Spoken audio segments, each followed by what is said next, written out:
What's going on, guys? I'm Chris Stoikos. I'm a serial entrepreneur.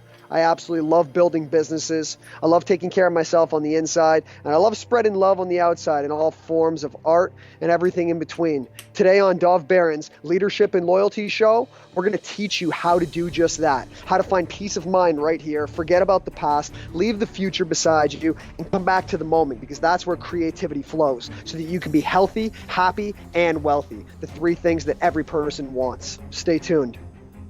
Congratulations! You are tuned into Dov Barron's Leadership and Loyalty Show, the #1 podcast for Fortune 500 executives and those who are dedicated to creating a quantum leap in leadership.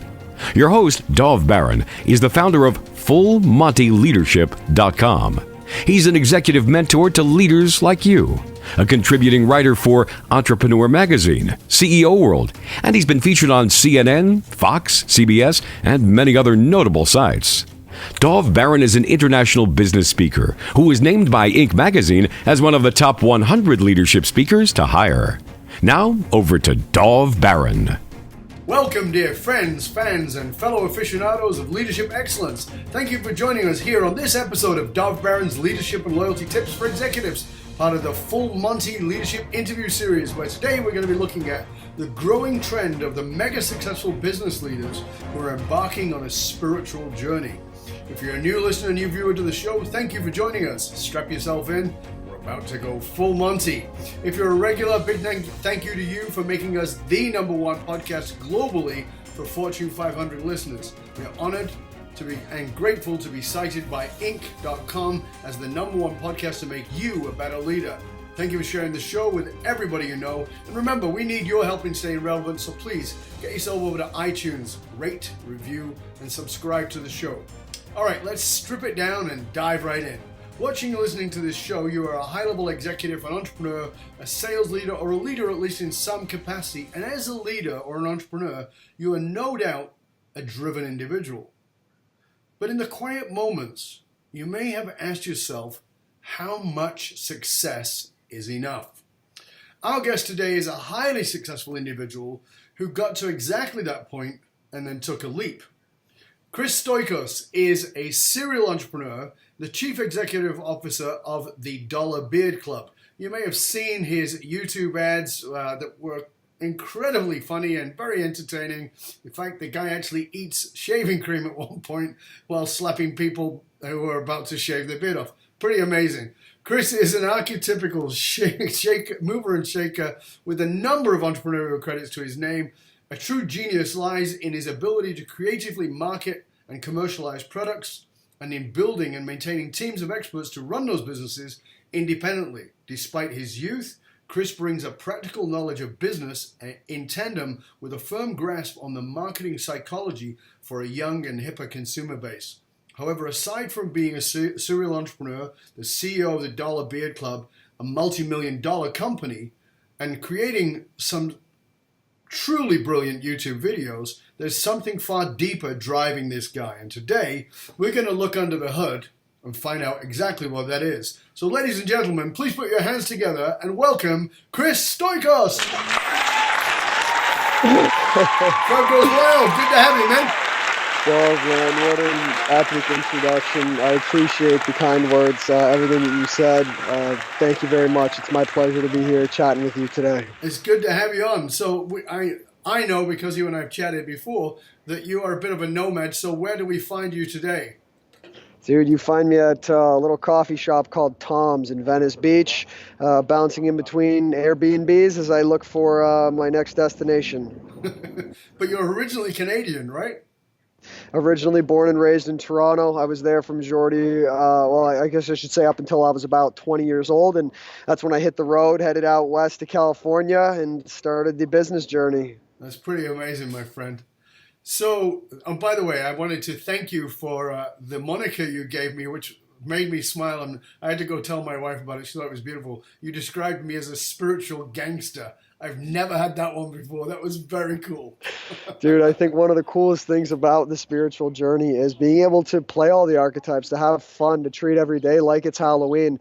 And you definitely have that kind of, a light being, but badass swag mixed into one. And I think it represents itself through the words that you choose, how you speak them, and how you dress. So yes, my fellow spiritual gangster, you Thank are you, sir. definitely just that. Cheers. I appreciate that. So we have to go into the business side of things first. I mean, you said that you were in Toronto, and then you went out west. You went on your journey. You ended up in California. I mean, that sounds like the average kid who goes to college or doesn't go to college, decides to take a year off, and goes on a bit of a journey. How the heck did that become the Dollar Beard Club, which became a massive enterprise? For sure, man. So I've always been creative since I was a kid. I liked coming up with different kinds of entrepreneurial ventures to figure out ways to make money. And that carried into my teen years when I started a business in Toronto, fixing Xboxes and PS3s and Nintendo Wiis and all that sort of thing. I ended up flipping that business and hitting the road, going out to California. Started a restaurant there. Then I started a golfing product, some software business, and they all did really, really well. But the common denominator that I found throughout all of these different businesses was that I had trouble committing to stuff. I had trouble finishing a product from like right in the very beginning to the end, and not from the beginning in coming up with the idea and making it and then calling the end when you sell your first one, like turning it into a multi-million-dollar business that can be sustainable and can be solid. So I found that growing my beard was something for me that if I let it happen and I didn't get to that point like, oh, is it time to shave? Is it time to shave? And I just continuously let it come out, the reflection I would give myself in the mirror was going to be able to say, hey, man, look, things are changing. You're getting to a new level of your beard. Your beard's longer right now than it was yesterday. Your beard's longer right now than before you just looked in the mirror. And that growth on my face became very symbolic of the growth and the dedication that I applied to my businesses. So that trend kind of carried on to my other friends that I worked with at the house we were living at on all the various businesses. And eventually we just needed to oil up our hedges coming off of our face with some high quality essential oils, and we couldn't find anything that didn't have chemicals in it and that wasn't affordable. So we said, we're going to make our own, and let's make this into a fun subscription model. Let's do some cool stuff with the video game, and let's see how many men around this world we can unite underneath one hairy umbrella. One hairy umbrella. I love it. So what I mean, as a business, did you think of it as a business, the Dollar Beard Club, or did it just naturally evolve out of you growing your own beard? Yeah, dude, funny enough, that's another thing I want to get into in this episode. It completely naturally evolved. It was never an idea when I started growing my beard. It was never an idea when I was using the products in my beard. It kind of just came in the hindsight, but I was doing things that were natural to me. The growing the beard was natural. I liked the way I looked. I liked the way that my buddies looked. I liked the way that it felt having a beard, and we were just kind of our own little clan. So the idea came afterwards. I think that's, again, a big thing that I want to get into, talking about how to find the right idea to execute on within your journey. Yeah, because I want people to grasp when this happened for you. So when did you start the Dollar Beard Club? It's actually today's what, June 19th, I believe. June 23rd is going to be our 2-year anniversary. So just less than 2 years ago, we started the Beard Club. Because the beard thing was already gaining some momentum in the world. The hipster movement, the beards, all that kind of stuff was coming on. But you guys just took it by the horns and really grasped something there in business that there was the Dollar Shave Club. Now, was that before you or after you? That was before us. Right. And I think that, the biggest thing is that the reason why we were so successful was because we told a story. We told a fun story. We weren't trying to sell a product. We were trying to sell a lifestyle. And people want to buy into a lifestyle. They want to be a part of something that's cool, something that's bigger than they are. So I think when you have that combination of factors and you build it into a business, it allows everything to flow a lot easier and a lot more natural. So what, if you were sort of boiling it down for a minute, what is or was your entrepreneurial fuel? My entrepreneurial fuel, back then, what drove my success? Yeah. It was the fear of somebody arriving at the finish line before I did. Funny and paradoxically enough, because as you get into your spiritual journey, you realize there is no finish line. It's Right. just a game. It's just to have fun. It's to do what you love. So I found that fire within me of go, go, go, go, go. I need to do this. I need to hustle. I need to be that quick entrepreneur. There's no such thing as 9 to 5, Monday to Friday. I got to go. If I don't get this done, if I don't do this meeting, and my mind was driving me nuts while simultaneously providing the fuel.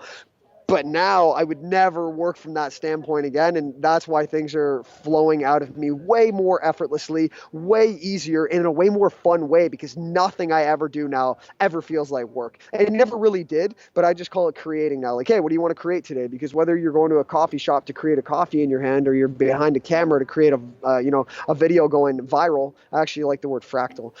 When you're creating a video to go fractal, or you're creating a comfy bed to fall asleep in at night. It's all creation. So when you remove the word work from your unconscious mind, it removes all the definitions associated with it that came into our heads from school. Like, do your work, do your homework, make sure you do this, make sure you do that. And we were doing things we didn't want to do. So then often people are in their jobs, they're in their life, and they're doing things they don't want to do. And out of the fear that if they don't do it, oh, what's going to happen? Am I going to let down my parents' expectations, my family's expectations, my friends? What about society? What about retiring? What about pension? And the mind just goes on and on and on. But when you come back to your breath and you just go, damn, none of that really matters. What do I want to do?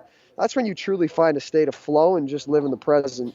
Well, you were saying earlier about this finding your own thing, finding the right thing for you.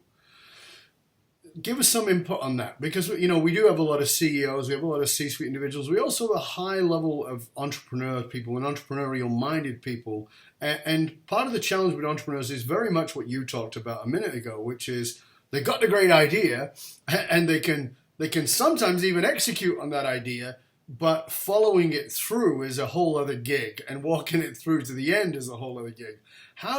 What would be your guidance to them to know what it is that's going to work for them? Definitely. I think the key before figuring out how to execute the idea is finding the right idea. So if you're sitting down at an easel and you're an artist and you have a blank sheet of paper in front of you and you pull out your paintbrush and you start drawing, and you have one person beside you that's yelling in your ear, what about all your past drawings? What about the ones that you did? What about the time you messed up? Careful, don't mess up that line. What colors did you use last time? Make sure you use the better one now. And then you have another person beside you in your right ear going, this drawing's good, but what about your next one? Is this going to be a series of drawings? Are you going to sell this drawing? And you have depression and worry from the past and anxiety and unnecessary comments from the future. It brings in stuff from either side of you that doesn't allow you to stay in the now. But if those things aren't squawking your ear, you're just looking at the page and you're just flowing. Your eyes are closed, you're painting, you're listening to music. Things just roll well. So the beautiful exercise that I found in order to help me find my ideas and my passion, which works for anyone, you have 1 week left to live. You have 168 hours left on this earth. What would you do for that entire week? And people will go, well, I spend it all in the kitchen because I love cooking. I would play tag with my friends because that's what I liked doing when I was a kid. I would play road hockey. So whatever you actually like, find that. You have 1 week to live. And then people often go, well, I can't turn that into a business. I'm not going to be wearing a suit in there, and I didn't get a degree in cooking and blah, blah, blah, blah, blah. Tell the mind to go away for a sec, take a couple deep breaths, and get creative. How could you turn cooking into a business? Well, you go in your kitchen, you grab a really cool camera, you buy some crazy outside-the-box exotic ingredients, and you start putting together a cooking blog online. You build your email list, and then you send emails to your followers to start getting monetization off of affiliates and different products that you come in. If your next idea is playing road hockey, you put together road hockey games all around the world, and every single time you put the longitude and latitude coordinates of different parking lots, and you go to the parking lot and you say it's $20 for each guy to join. You could do this with any sport, and you build a little app for it on the iPhone. If you like playing tag, then you go, okay, we're going to do neighborhood tag for kids, and every single kid that comes off school at 4 p.m., there's a place to play tag in this big open field, and you get their parents to pay on subscription. Now, not only are you doing what you love and it's sustainable, but you're making money, which is what your mind says that you have to do. So there are ways to eat your cake and have it too. And yes, money does grow on trees. So get yourself into nature and watch the abundance flow. That's brilliant, mate. I love that. That was fantastic. So tell me, let's go to that, because I know that you, like I said, you and I had a conversation a while ago, and I know we're on the same page in so many things. So let me ask you this. When you were a kid, what did you want to be?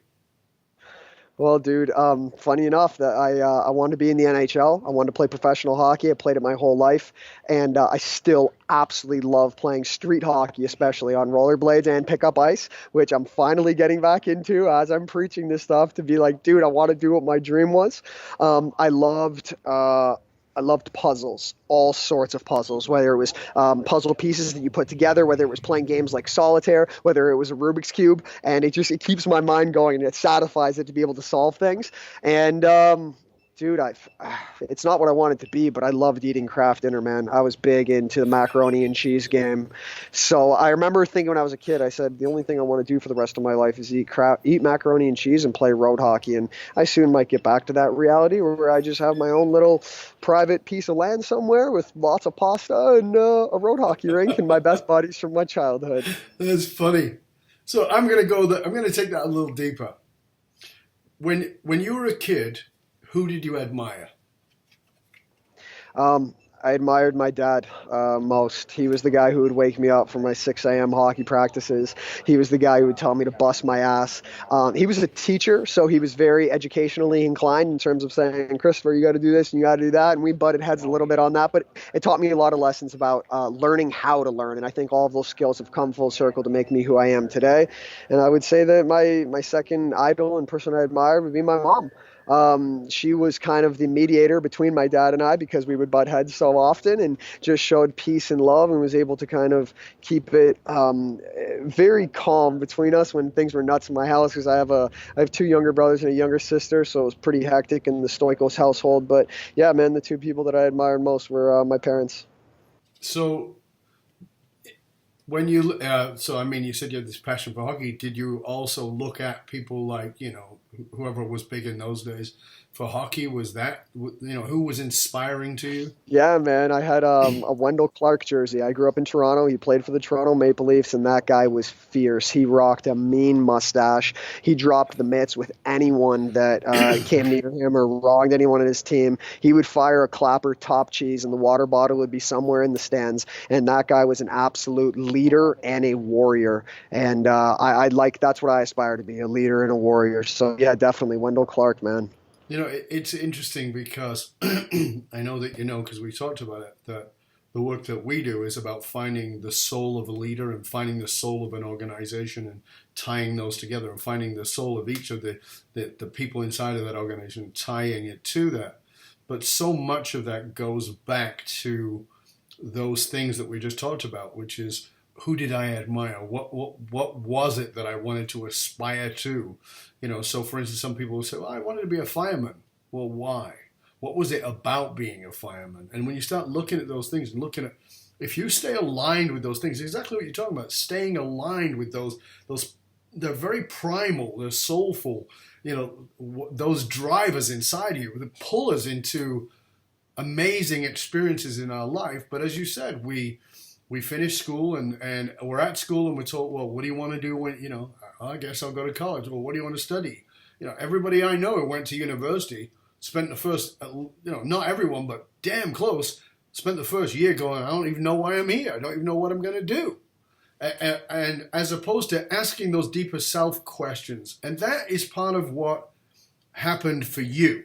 That's what, got you into it. And I'm going to go there in a minute. But I want to ask, because I know that you've made the Dollar Beer Club a huge success, but you've not stopped there. The game's not over. So what are you doing now? What are you up to now? Where is your entrepreneurial spirit taking us these days? I love that question. Quickly touch on the school thing. It's funny how you go from preschool to kindergarten to elementary to high school to college or university to having a job. And it's like, oh, when I get there, it'll be done. When I get there, it'll be done. When I get there, it'll be done. But you never actually get there. So all the kids, and what I honestly think that I really wanted to do in the moment was just be in the moment, just be in the now and make it up as I go along and figure it out. So I think for anyone in school, it's like, you can't tell everyone to drop out. It's not the right thing according to society. But if any part of you doesn't like school, just get out of there. Go follow your heart. Do what you did when you were a kid, and the rest will take care of itself.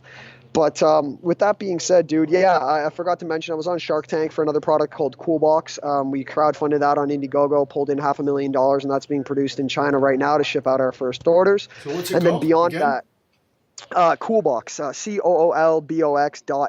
It's a multifunctional, very cool technology-based toolbox.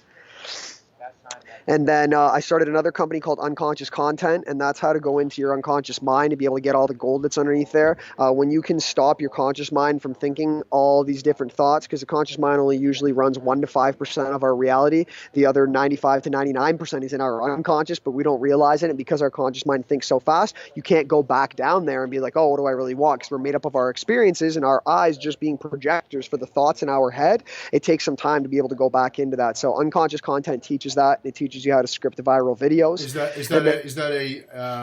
that a software, an app? What is that? No, it's actually it's an informational style course. So you buy like an online course for it. And right now it's actually free. So if anyone jumps on to unconsciouscontent.com, it's the preliminary version. All you do is put in your email and you get it sent to your inbox. People like that. We throw events as well. We usually have them at a pretty nice location, somewhere a mansion in the Hollywood Hills or a big beach house in Malibu, and 75 people come for a weekend and everyone gathers. So if you sign up on Unconscious Content, you'll get notified the next time we have one. And Very then cool. Going forward, man, I'm getting ready to start my own podcast. I have a lot of stuff that I love to talk about and be able to spread messages to the people. It's going to be a balance of spirituality, physical health, and the business world, because I think those are the three pillars that allow people to be successful in all areas of life. Every human being just wants three things. They want to be healthy, they want to be wealthy, and they want to be happy. Cut it whichever way you want. But if you're like, hey, man, I'm rich, I'm smiling, and my body's in perfect shape, who the hell wouldn't be happy? Yeah. So we're going to rotate episodes around that. And then another cool app that we're coming out with that it's basically taking Instagram to the next level. Instagram is very unique in that it's a fun place to put content, but the experience is always identical. You go on, upload, scroll down, scroll left, scroll right, tap, comment. So the experience is the same. The content differs. And the reason you go on Instagram is to see what new picture came up, but you're not playing with it. It's more of a robotic, algorithmic movement of your hands. So we have a very, very cool, completely different style where the experience is almost like a game to explore content, and it makes the artist within you come out for how it reflects on your page. Very cool, mate. Well, certainly you're not sitting on your laurels, which is pretty good. Oh yeah, brother. Hey, you know what? A shout out to you, Dove. Is I'm coming out with a spiritual program as well that teaches people how to manifest anything they want.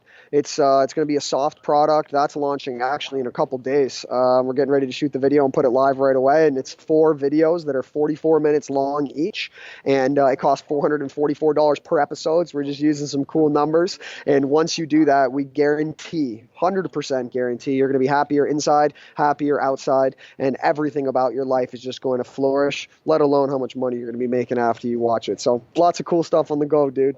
You definitely do. You're not sitting back, mate. That's pretty cool stuff. So I want to sort of take us onto this next leg of our journey here in this conversation. So you know, like I said, you're driven by this entrepreneurial driver. You had, as you said, this sense of got to get to the finish line before the next guy. You know, you were driven. And maybe some of that drive came from your background in sports and, you know, the competitive edge, etc. But there came a point for you where you went, something's off. Talk to us about that catalytic moment. Definitely, brother. So, full transparency, I always looked at drugs or medicine or whatever you want to call them as a fear-based substance that if you do them, you're a drug addict, you're this, you're that. That's a lot of jargon that gets thrown around society. And I was terrified to do anything like mushrooms or smoke weed. I would get very anxious and anxiety and things around them. But then I thought, you know what? Maybe that's not all that true. And I was out in Australia with a bunch of buddies in a very pure place in the world, absolutely sacred land, as you know, being, from there. I got into I started doing a little bit of mushrooms. I started doing some marijuana. I started dabbling around in the plant stuff. And I wouldn't do it like, oh, let's do this to party. I would do it where I like talk to the plant or I talk to what I'm taking and say, help me find what I'm supposed to do. Because what something does that you put in your mouth that alters your consciousness, even if it's alcohol, it switches your thought process. So if you're setting an intention right now, it switches what you're going to think afterwards. That's why the present is called the present, because it's pre-sent. So this moment that we're having right now, it was pre-sent from a conversation that you and I had where we said, hey, let's have a podcast. So we're experiencing what our previous thoughts already did. So if your previous thought, which is the current thought in the moment, are help me figure out what I'm supposed to do, you're pre-sending that to when you start going on your journey to be able to help your mind find out. So once I did that, I started not being scared of the medicines, and I started realizing that they're called medicine for a reason. They help you heal. And once you're healed, you don't need medicine anymore. So I think that's where a lot of people in the spiritual journey get lost, is they just go deeper and deeper. It's been like, what do you want to do? What do you want to create? So I started saying, help me find out how to create this. And then it would just kind of come to me. So to tie it all back together and answer your original question, when was the catalytic moment? 6 months ago. Where I stopped being driven. I was already not really being driven by the first guy getting to the finish line, because I had found my success. I had come to a place of a little more ease. But then something just clicked there, dude. I have a buddy named Dave Dillon and another buddy named Dan Raphael and another buddy named Patrick Hanley that were just sacred, beautiful beings to assist and guide me on my journey when I was there. But basically, I just started living in the moment. Simple and, oh, everyone says that. That's in all the religions in the Bible. And what does that mean? Like, living in the moment is just the past doesn't exist and the future's not here yet. You stop living through time, where the past is beside you and the future's beside you, whereas the past is behind you and the future's in front of you. You live in time. And when you live in time, time pretty much disappears, because we've all experienced that thing when we were a kid, and 8 hours would go by. And then it would be dark, and we're like, what? I thought that was 5 minutes. Right. And then we've all experienced the opposite when we're doing a job or something we don't like, and it's like, oh my God, it feels like, I feel like I've been here for 8 hours, and we're like, oh shit, it's only been 5 minutes. Yeah. So you have to align yourself with what you love, live in the moment, flow, and the rest will take care of itself. But coming back to this thing around the catalyst, because, we got it changed for you about 6 months ago, but I'm not sure that our viewers and our listeners understand yet that catalyst, because on the surface of it, you've got this multi-million-dollar company, it's doing really well, you have success at all kinds of levels, and you didn't trust the drugs and all those kinds of things. And what made you go, I need to look deeper? What made you go, maybe it's about something else? Because you'd been anti before, and as a guy your age, and you're in your late 20s, it's very easy for our viewers and our listeners to go, oh yeah, but you're a young guy, you probably did all that shit. But you didn't. That was not part of you. So that's why I'm very interested in this shift. There's a song called Follow Your Heart by Triumph. I always liked it. My dad would always tell me that it reminds him of me. And the song basically says, follow your heart. Don't look back. All we have is now. You're running on borrowed time. Those lyrics really hit me in a different way. Sometimes you re-listen to a song and it just sounds different than it did before. And there was a very catalytic moment where I was like, I'm following my heart. And kind of tying it back to what I said, if you have 1 week to live, what would you do?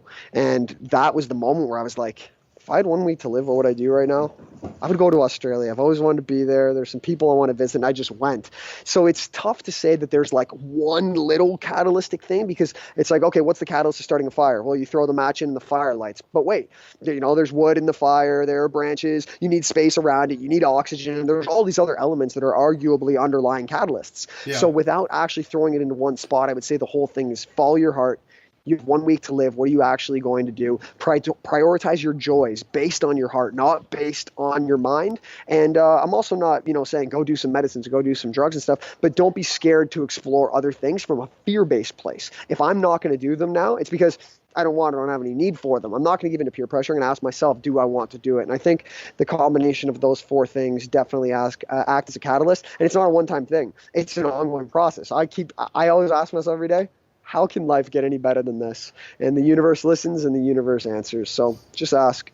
Yeah, it's interesting because I have the same philosophy as you. I don't, I talk about a pivotal moment and a choice moment, and those two things are different things. And a pivotal moment is this apparent massive catalyst. Something happens and you go, oh, looking back, people think that that's where your life changed, but it's actually not. There's a bunch of things that lead to a thing, and then there's a bunch of things that lead from that place on.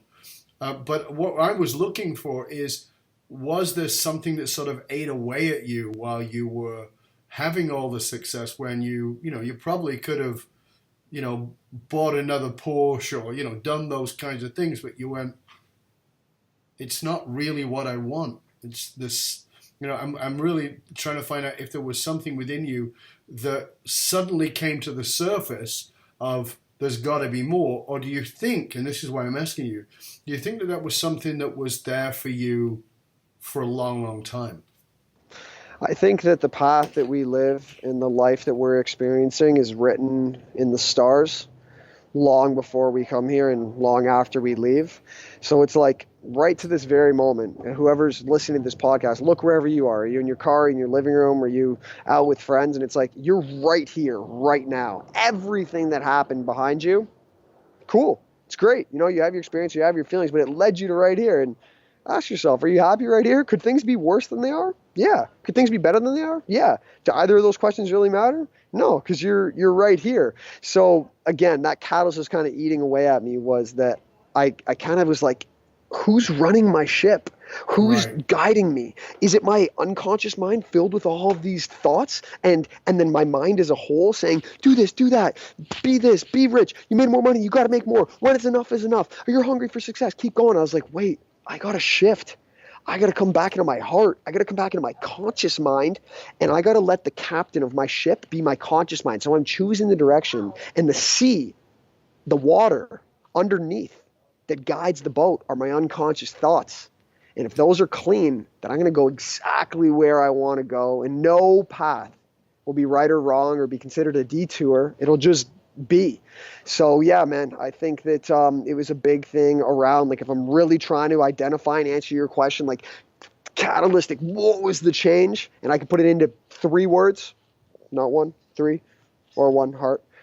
Follow your heart. Right. Just follow it. That your heart knows it all, dude. And not in some cheesy kind of love way, or like write a poem. I love writing poems. But just in a way of like, what makes you happy? Who haven't you talked to in a long time? Are you fighting with one of your parents, one of your siblings, one of your friends, someone from high school? What are you pissed off about? Because the past is only heavy when you carry it on your back. And if you just let it go and reach out to someone in a nice way, man, make a phone call, dude, it feels so good for you. It feels so good for them. It goes out of your mind. Thought gone from the unconscious mind, no longer running anything in your conscious mind, and then boom, you just start flying through life. Yeah.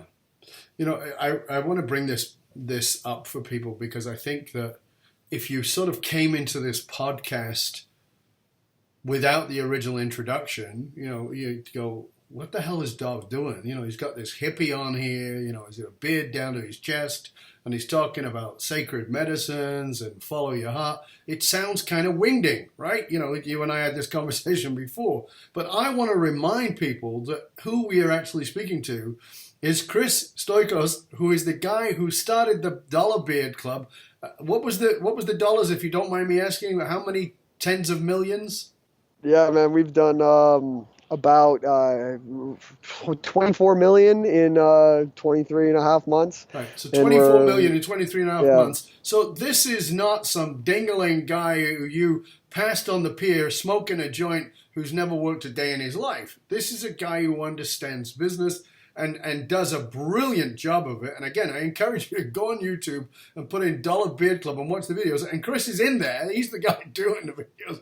And it's, aside from being very funny, it's incredibly engaging. And we all talking about engaging with your teams, engaging with your staff, and engaging with your customers. And you did a brilliant job of that. So this is not pie in the sky stuff. And furthermore, I want to bring you back to realizing that the use of sacred plant medicine by young entrepreneurs has been steadily on the rise for many years. In fact, Tim Ferriss, in his last book, which was called Tools of Titans, says he doesn't know a single billionaire who hasn't sat and done psychedelics. So, if you came in and you're going, what is going on? What I'm trying to have you look forward to is to understand that the world of business, the world of leadership, I've said this on every single show, has changed dramatically. But the dramatic part of what has changed is the mindset, the heart set, the soul set of those leaders in businesses. And I do believe, and I've said this for a long time, I said it in my last book, that the old generation of business leaders who are my age, but the mindset is actually even a generation before, you're freaking dinosaurs, dude. You are dinosaurs. And if you want to be a dinosaur and you want to become extinct, that's rocking. Good for you. That's what you want to do. If you want to hold on so fucking tight that you're just going to strangle your business to death, then sure, go ahead. But that's what you're going to do. You're going to strangle it. And so much of what Chris is sharing with here is actually about letting go. So let's go into that. Let's go into the letting go side of the business, because you actually have quite an interesting philosophy around that, right, Chris? Definitely, brother. Well, you just said it, right? Like a lot of people, the dinosaurs are hanging on, and it's like when you live in the moment, there's nothing to hang on to because hanging on to stuff is in the past. So when you can just stop, like we all have a story, right? You meet people, like you meet someone when you're out, a friend, a new person. Here, meet my friend. And the first thing people start doing is they telling you their story. Oh, I'm from here. This is where I grew up. This is what I did. And it's normal. So like no shot at it. But often people have a negative story of some sort. Like, yeah, I went through a really bad breakup, but I had a business that went bad. Or, yeah, I had a sporting career and I ended up blowing out my knee and it didn't go well. And everyone's just telling these stories. And you just keep telling it. And if our thoughts create our reality and all we do is just tell people stories, how are you supposed to make room to write a new story? So the whole philosophy of letting go is just catching and releasing everything in life, because that's the way life is, whether you want it or not, period. You can do all you want to snap as many pictures as you want, put them all in photo albums, keep all of your materials, keep them all around your house, blah, blah, blah, blah, blah, blah, blah. And all it's going to do is create attachments in your mind. It's like on a computer when it's dirty, right? You double click a file on the desktop and it goes to another file. And then in that file, there's a whole folder of shit. It's like that's held somewhere in our mind. So when we're trying to store all these memories and have them attached to physical things, rather than just a memory that brings us joy, you are hanging on to everything that you can't. It's like money, dude. When you put sand in your hand like this, if you just let the sand there, it just blows. It's beautiful. But when you try and grab the sand and you hold it too tight, it just comes out the sides and comes out the cracks. So when you hold on to money too tight, and that's again what a lot of society is after these days, that's the thing that they can't handle, change. And also too, human relationships. Who was I with? Different than I'm kind of hanging on to that. You're potentially stopping yourself from meeting the best person of your life, the new best friend, a new spouse, a new anything, business partner. So let it go, dude. Let it be. Let it go. There's a reason that. But let's go to the other side for a minute. Let's go to the other side. And the other side of that is, okay, the business person's watching this, and I'm not talking about a 50-year-old person. I'm talking about somebody in their 30s watching this and going, yeah, you know what, mate? It sounds like a great idea, but I still got to nail shit down. I got a business to run here. How do you get them to grasp what you're talking about? Because it does seem way out there, Chris. Now, you're obviously living it, and so this is what's great about it, is you are the living example of doing it very well and being very profitable in the process. How do we get them to shift around that? Because they're going, I just don't know where I would even begin to let go. I've got to keep everything... I had other people telling me to let go before I let go, and I just didn't. So I've left the place of attempting to convince people of something or my way of life. People are going to hear this message, and they're either going to have the fire lit inside them to be like, okay, where do I start? And if you're looking for a place to start, go pick up Clarity by Jamie Smart, pick up The Mastery of Self by Don Miguel Ruiz, pick up the Celestine Prophecies. And when you start reading some books, it'll bring you to a new place of thinking. But I used to feel the need to be like, shit, okay, don't just ask me that question. How am I going to make everyone believe this? But I'm like, you know what? Everyone's just where they're supposed to be. You're on your own journey. Do your own thing. If this message resonates with you, follow it. Go read those books. Do the exercises that I've recommended and see where it takes you. If you don't feel like it and you feel like it's a bunch of bullshit and you feel like I'm not someone you resonate with, that's also completely cool. And I think that's one of the biggest things that runs everyone's show is their thought about what other people are going to think of them. Okay, so if I do, I still got to nail this down. I got to do my business because if I closed it, if I did this, and this would happen. It's like, just let that go. You can't let it go? Cool. Don't let it go. Hang on to it. It's interesting because I'm with you. I think that certain people resonate with it and certain people don't, but it's not black and white in my experience. What I mean by that is that there are certainly people who are going to go, this is complete bullshit, and they've already turned off. They're already clicked out. We're done. Great. Okay. Now there's another bunch of people on here, and let's say 5% of them are going to go, I'm following this, I'm going to do it. It totally resonates with me, and they're going to do it. But the other 95% of the people who are left feel the call, feel the pull, believe it, just don't know how to step in. That level of courage to what I call follow your soul, that's a leap, wouldn't you say? Definitely, dude. That's the only place I'm trying to like beyond my heart. I'm just like, what does my soul want to do? Right. Like, what does it really? And I see a bearded world. I see a world where this isn't about hipsters and a trend. It's about shaving being a trend. And like shaving just started 100 years ago. Right. Everyone had beards before that. It came in for a little bit, reality tested out. It's like, it's not really here. And now beards are back in the uprise. And I see that. And I want to be a leader in that. And not a leader because it looks cool or anything, just because it's like, again, your beard's longer right now than before you started listening to this. It's trying to come out of your face. It's literally nature. It grows at the same speed as a tree does. And when you just let things happen that are trying to happen, and certain things in the universe are just like that, the rest unfolds very smoothly. So yeah, man, follow your soul. And again, it's a super simple question. What did you do as a kid? Because as a kid, you didn't understand time and you didn't understand money. Those were two things that were out of your head. And now it's like, how much am I worth? How much time can I give to have this much money? Where am I going with this? How much money did I give that person? How much money did I commit? Shit, I'm running out of time. Am I late? Am I early? It's like time and money just run everyone's show. Let that go. Go back to what you were when you were a kid. Find it out. That's what your soul wants to do. That's what your heart wants to do. So I don't see how anyone thinks that's crazy. It's like, regardless of what you're thinking of and any judgments upon anything that anyone has heard, it's like, how can you disagree with that? With what your soul and your heart want to do. There have been a point where you might have disagreed with it? No, dude, that's one thing. If I ever heard what I'm saying right now, I might have said, there's a very good chance that in the moment of listening to it, I would have been like, oh my God, that's so true. I do want to do my heart and soul. And then when I stopped listening, my mind went back to, that's okay. We'll get to what your heart and soul want to do later. But for now, let's build. But there's no chance any fiber in my being would have ever disagreed with that message while hearing that message. Very cool. Very cool. What are your beliefs about money now? And has it changed since you've had a good chunk of it? My beliefs about money, dude, have always had a pretty good structure around the more you give away, the more you make. And I've had some really cool stories about going up to random people on the street and buying dudes a wheelchair, paying for random people while they're eating their dinner at a restaurant. Every time I made a little bit of money in any of my entrepreneurial journeys, I'd go grab all my closest friends and we'd go out for dinner. I'd buy hockey nets and people, roller blades, and we'd play. So I do really believe that when you give things away, it comes back to you, because our thoughts create our reality, and you're creating a good karmic perception in other people's minds of you by doing that. So regardless of what your intention is, you're giving away energy, and that's selfless. That's a selfless act. So generosity is generative.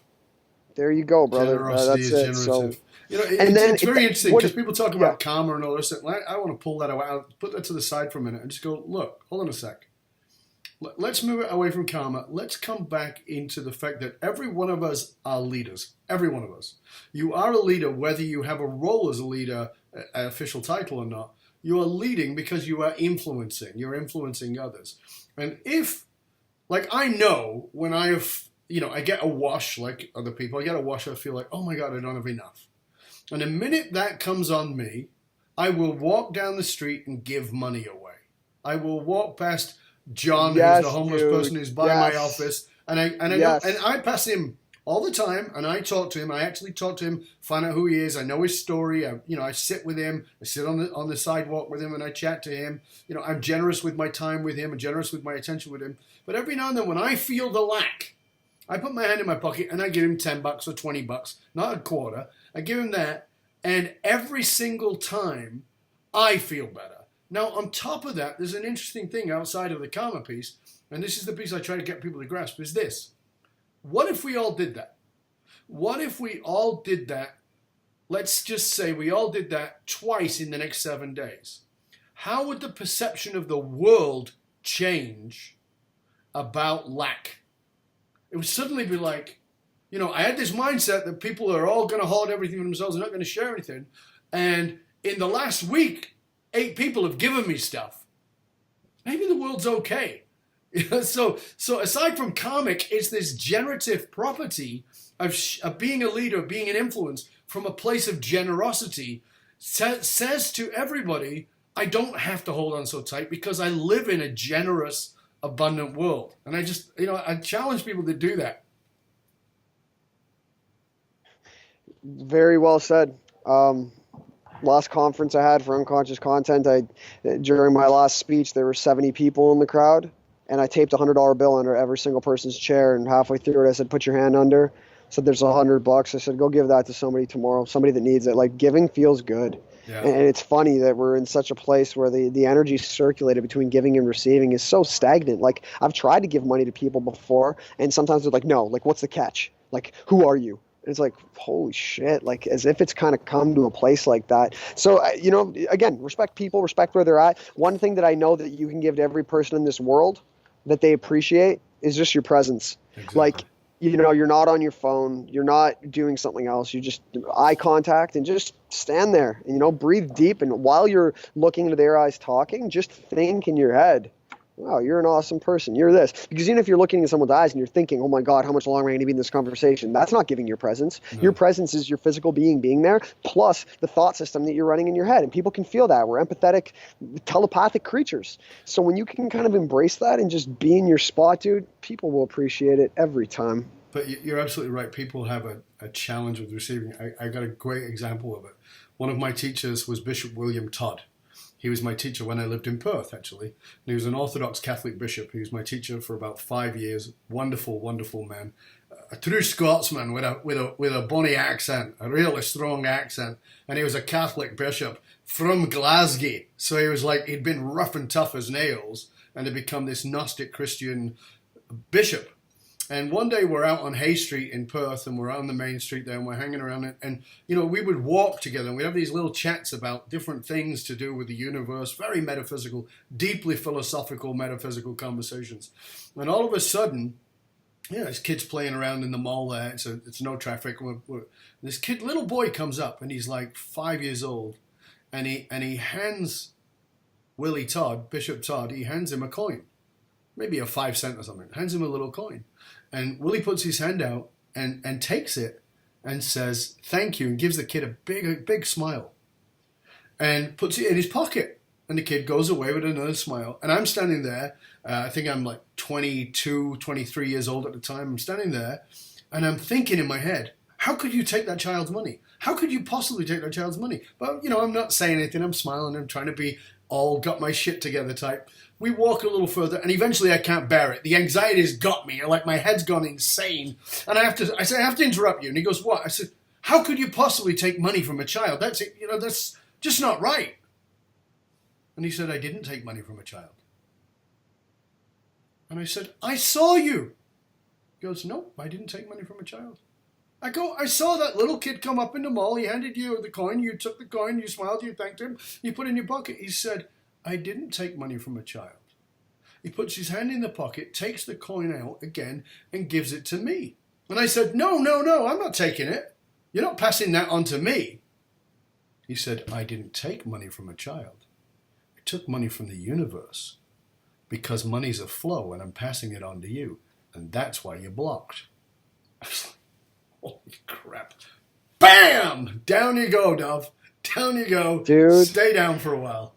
Oh, incredible story, man. It's so true. And it's like, you look at that kid that wanted to give him the coin, right? He was so excited to give him the coin. And what is worse than the rejection of wanting to give and somebody not being able to receive? So if he would have said, "No, I'm not going to take the coin," that kid would have walked away with like, "Oh my God, when I try and give something, it means that somebody says no," and then they store a pairing in their unconscious mind where giving equals rejection, and everyone stops giving. And he has a pairing in his unconscious mind where receiving equals no. So yeah, man, always open yourself up to receiving, and when you start giving, watch how much you start receiving. Absolutely, totally. And vice versa. So tell us, what would you say is the most practical thing that somebody who is a C-suite leader or an entrepreneur could take from what it is you've been sharing with us today?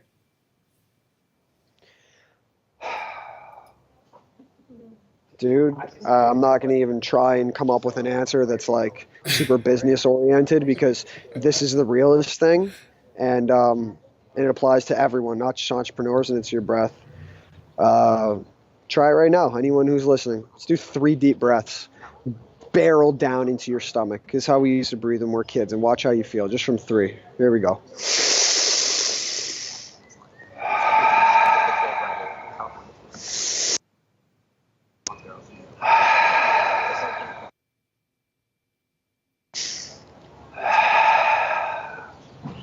I instantly feel different, dude, from 3 breaths. Yeah.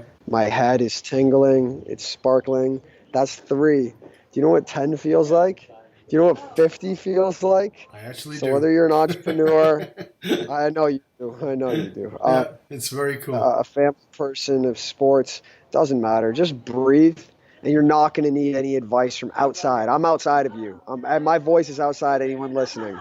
The inside is the breath, and the inside will tell you what ideas are meant for you to do. What, it's actually in your theme about that having that 1 week to live. So if you get to put something on your gravestone, something short, ideally, what would it say, Chris? Well, I don't plan on having a gravestone because if I look like I'm going to be dying soon, I'm just going to go pretend I can fly and go off a super high mountaintop with my arms spread and land in the ocean. But with that said, it would just say this guy loved everyone he met and lived in the moment. That's it. Very cool. So I'm now going to push the envelope a little bit and ask you this. What's the one, I mean, you've done all kinds of interviews and you're doing more and more of them as time goes on. You speak, you're doing all those kinds of things. What's the one question that no one asks you that you wish they would? Very cool question, dude. The one question that I wished that the interviews asked me that they don't is just something really personal, right? Like like the way you introduced me. Chris, serial entrepreneur, multimillionaire, all this. How about like Chris likes traveling to Airbnbs and living on the go and likes eating, clean food and playing road hockey. So something personal. I wish somebody would ask me my favorite type of date to go on with a girl. You've gone fuzzy. You've gone fuzzy, so we can't really hear you. So did you say? On. So you said what kind of date? Say it again. Yeah. I said, what would someone ask me? What kind of date would I go on with the girl? So what would be the date? Yeah, I realized I was asking myself that and that I was kind of set up, but I like that. I like doing things that aren't traditional. Like, I think the traditional thing is let's go out for a movie and a dinner, or let's go and watch, Netflix at home, and like all the dumb, boring shit. But just to pick something creative. Again, treat the date like it's your last date ever. What would you do? Like something old school. Go on like a carnival. Like find your local Ferris wheel and go there. Go and do a picnic, dude. Buy a red blanket and a picnic basket. Put some good food in there. Get yourself a bottle of wine and go chill outside. Or I think renting a boat, and you can get sailboats off Airbnb for like $150 for a day, and just go out in the water and sail. So something that's cool, untraditional, and doesn't require technology to be present within either person. It was my wife's birthday very recently, and what I'd set up was that I took her to the beach, and I had a picnic set up for her on the beach with the blanket, with the picnic basket, with a little tequila too, because that's what we like. A little tequila and some. I forgot to talk about tequila this episode, brother. No, we didn't get to go there. And some fabulous nibblies, and just to sit on the beach, nice bouquet of flowers, a beautifully handwritten card. I mean, people forget this. My wife will often say you're the most romantic man in the world. She's very kind, but the truth of the matter is, you and I talked about this. I've been with my wife for 20 years. I'm still deeply curious about her. Deeply curious. And for me, when I'm asked about the spiritual path and all those kinds of things, I've often said that my spiritual journey, which many of our listeners and viewers don't actually know about my spiritual journey, but my spiritual journey was driven by curiosity. And in many ways, my gravestone could say all kinds of things, but one of the things that it would have to say is he was incurably curious. I want to be curious. I want to be curious about Chris. It's one of the reasons I love doing these podcasts. Somebody said to me, you don't make any money from this. Why do you do it? You give a ton of time and you find all these great people. Why do it? And I said, well, it'd be nice to make some money from it, but it's really to feed my curiosity. I love meeting cool people and finding out about them because there's a presence in Chris that is not in my last guest or in my next guest. And I wonder what it is. I wonder what I don't know that I knew the last conversation. I wonder what else is there. I wonder what's underneath. What is the philosophy of beard? It's very cool. Love Curiosity. it, dude. I love it. Curiosity, man. It's what makes us in love. People don't realize that. If you ask yourself this, I want to challenge each of you right now, because I do this with leaders and organizations. I say, if you've lost your passion for your business or you've lost your passion for your team, you've just stopped being curious. If you're in your marriage and it feels like it's gone dead and dry, it's because you've already think you know everything about that partner. But if you change your mind and ask, well, what don't I know? And get curious, everything transforms. My wife and I will go out on a blind date every like couple of times a year. I mean, as in, it's a blind date, I've never met her before. And we pretend we've never met each other. And so I'll say, what's your favorite color? No, I know her favorite color is That's so orange. cool, man. But it's that curiosity. And then I'll say, well, so initially it was, when we've met, she said, it's orange. Now I'm like, what particular tone of orange? What does orange remind you of? What is it about orange? And that curiosity, we've lost that. That's what, the favorite question of every child is, why? They want to know, they're curious. And we as adults have lost that. And that is what takes us on that spiritual journey. That's what it was that got you over the line with your preconceived ideas about psychedelics or plant medicine to go, well, I wonder what else is there that's beyond my conditioning. And it's so cool that you embrace that. And it's so cool that you not only embraced it, but that you are living in a place of having had the experience of, quote, business success, and that you still are growing businesses and developing new businesses while remaining curious about your own journey internally, spiritually, and your own journey in business. And that, for me, is very, very cool, Chris. It's been absolutely wonderful having you on the show, my friend. It's been a pleasure, man. You're a beautiful man with a lot of knowledge, and similar how you said that I'm different than your previous guest and your next one. You're way different than the next person I might interview with or after. And wisdom is what's important. Knowledge is only good when you apply action to it. So knowledge comes in the form of information. Action comes in the form of thought. So when you add your knowledge to your thoughts to take action, that's what wisdom is. Wisdom is what comes after you've had the experience, and you're a man with a lot of wisdom, a wisdemic spiritual gangster. I will throw as the new prefix in front of my description of you. Okay, we have a new business card made with that right on there. Thanks, Chris. It's been great having you here. I hope you'll stick around with us to the end. I really want to thank you. Please tell our viewers and our listeners where they can find out more about you, whether it's to, have you speak or whether it's to interview you with your business. For sure. Check me out on Instagram at Stoikos, CSTOIKOS. My personal website is chrisstoikos.com, CHRISSTOIKOS. And thebeardclub.com. We're actually going through a rebrand right now, switching from Dollar Beard Club to The Beard Club, so you can find that online. And yeah, man, those are about all the places. Cool. Well, I encourage all of our viewers and all of our listeners to go and check out Chris, find out more of his resources, all the things that he has to offer. Like I said, a very interesting guy that you really should take a little bit of time and discover more about. I hope that Chris will stay with us to the end. I want to thank you, dear listener, dear viewer, for tuning in today. It's been a real pleasure to have you here. And again, thanks to Chris. And again, as I say to everybody every time, please don't just listen. Don't be passive. Listen and take action on what it is that Chris has taken the time to share.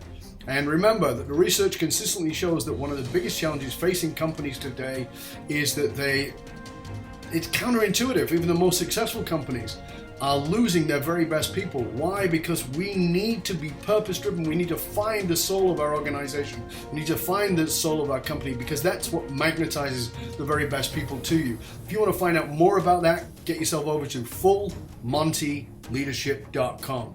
fullmontyleadership.com, where we provide the essential leadership skills to assist you in attracting and keeping your top talent. fullmontyleadership.com, providing you with the soft, concrete skills to get you to the top and keep you there, because you can't outsource authenticity.